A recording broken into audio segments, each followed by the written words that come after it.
Welcome. In this video I'm going to be taking a look at this lexmini LED work light. So this was provided to me by the distributor, but they're not compensating me for this video and they're not reviewing it before I post it. If you find this video helpful and you want to purchase one of these, I'll put a link to it in the description on Amazon, and if you use that link it helps me out a little bit and doesn't cost you anything extra. So it has some features listed on the front. It says magnet, input and output, highlight, IP44 waterproof rating, and portable. So let's get this open.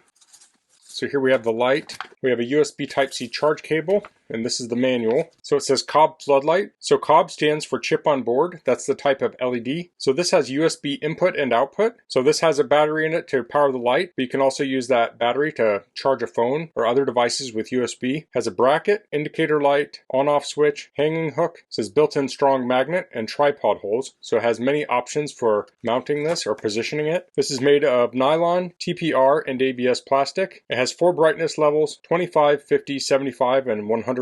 It has a 2700 to 6500 Kelvin color temperature button, and we have some warnings down here. Let's pull this out. So here we have the light. You can see the Cobb in there. So this is a hard plastic here. This is a soft plastic. The yellow is the soft plastic. On the back we have a little opening here with our ports. So we have that USB-C input and then USB-A output. We have a button to turn it on or off. We have a brightness button and the color temperature button. And then it has this base here and this pivots. So it's in kind of a detent here. So we can change it. So that's probably 45. No, actually there's, let's see, so that would be 30, 60, 90. And it looks like we can rotate that all the way around. Then on the bottom, we have that tripod thread. So there are many options for mounting this. You could use a traditional camera tripod. You could use one of these like clamp things. You could screw this in here and you could clamp it to a surface. But there are countless tripod mounts that you could use with this. Then it has these hooks. So there are 2 hooks, and one hook's one way, one hook's the other, and you could potentially hook both of these on to something at the same time like so. And then there's a magnet in there, and I'll demonstrate that later. So let's try this out real quick on the bench so I can turn it on. Okay, so that will turn it on or off, and we can see the battery is at 100%. And then let's change the dimness. So this is 75, 50, and 25. Now oftentimes when I dim things it flashes, but it is not flashing in the camera. And then we can change the color temperature, and here we can see, I listed the range before, but it actually has 2700, 3500, 4500, and 6500 Kelvin. So this is 4500, 3500, 2700. So lots of different modes on this. You have 4 dimness levels and 4 color temperatures. So let's try charging this. So this had that IP44 waterproof rating, but that would probably be with this closed. So we're charging, and this says 100%, but doesn't mean it's absolutely 100%. It's probably just very close, but it's charging at 0.9 amps. That can change depending on the state of charge of the light itself. So I'm going to let this get all charged up, and then I'll do some more demonstrations and testing of this. Okay, so I want to shoot a short clip of this with my toolbox. It's made of steel. This has a magnet on it, so we can put it on there. So you could have this pointed down, and you could tilt the light in whatever angle you want. So you could mount it vertically or horizontally. And this is also nice even just for storage. So you can have this stuck to the side of your toolbox. When you need to grab it to say work on a car, you can pull it off when you're done. You can put it back on your toolbox. Okay, so now I have my camera pointed at a wall. It's about 10 feet away from me. Let's turn this on. So the camera and the light are both about 10 feet away. So this is on the high mode. This is 75%, 50%, 25%, back to 100. And then I'll cycle through the color temperatures. I don't know if you're going to be able to see the different color temperatures very well on camera, but you can see that's definitely a lot warmer. So now I'll walk up to the screen so you can see what it looks like when it's closer.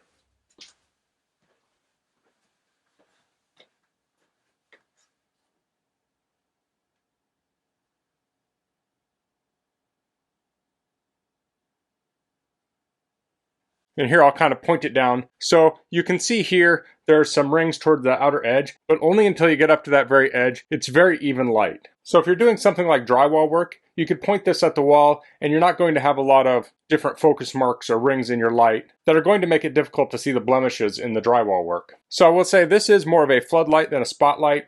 So this is more for more up close work. If you're searching for someone in the woods, this probably wouldn't be your best option. You'd probably want something that could throw the light a long distance. But like 10 feet away, this is really good. Maybe even 20 feet away or closer, depending on what kind of work you're doing. I think this will work very well. Let's head out to my garage and test it out there. Okay, so I'm in my garage. First, I have this on the ground. I have it pointing at the wheel. So this is what it might be like if I had to change a flat tire at night. Now I have this on the brightest mode, but if you're on a dark highway, the lowest mode will probably be plenty of light. Changing a tire tends to not be super detailed. Let me turn it down to the lowest mode.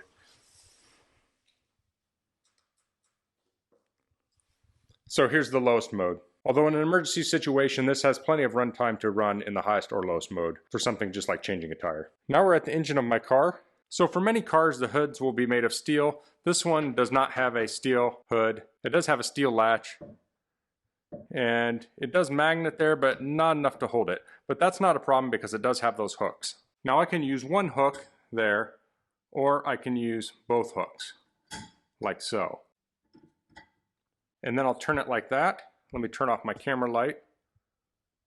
And now you can see the engine bay lit up by the work light. So this gives you lots of bright light here. So if you had a radiator leak, a loose belt, or some other problem, you could easily look in your engine and diagnose it. And then of course you could pull this off and then move it around by hand. Like say you saw antifreeze squirting out of the back of the engine, you could get in closer look with it. And again, this has a very even light, so you're not going to have rings in here that are going to make it hard to see detail. It's all just very even and clear. Okay, so I did some runtime tests on this, and when I did the test, I had it on the 6500 Kelvin mode, and I ran it for each of the 25, 50, 75, and 100% intensities. So for the 25%, I got 11 hours and 26 minutes. So it's a very long runtime on that lowest setting and still gives off a lot of light. For 50%, I got 6 hours and 29 minutes. 75%, I got 4 hours and 30 minutes. And then on 100% or full, I got 3 hours and 32 minutes. So at 100%, we had 3.5 hours.